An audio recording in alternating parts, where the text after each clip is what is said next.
ito ay rated SPG.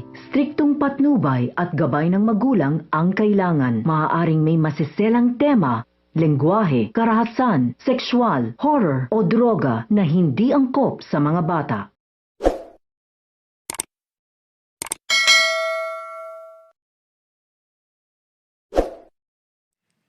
Hello mga kapuso and magandang hapon po sa inyong lahat. So hayo na nga matapos ngang mabuking itong relasyon ni Dara at ni Freddy. Pinaalis nga ng bahay ni Amelia si Dara dahil ayaw niya na itong makasama. At si Mega naman ay tuluyan na ngang umalis ng Yumi kahit paman pinakiusapan na ito ni Nate at ni Miss Monica. Ayon sa kanya, kung kaya umano ni Jenny mag-solo, kaya niya rin umano.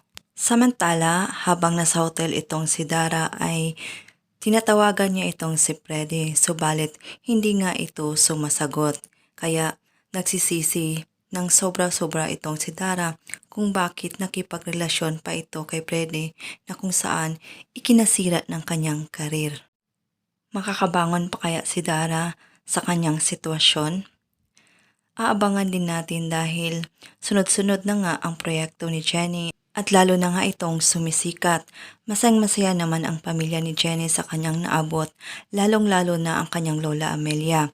Kaya binigyan ito ng surprise na handaan.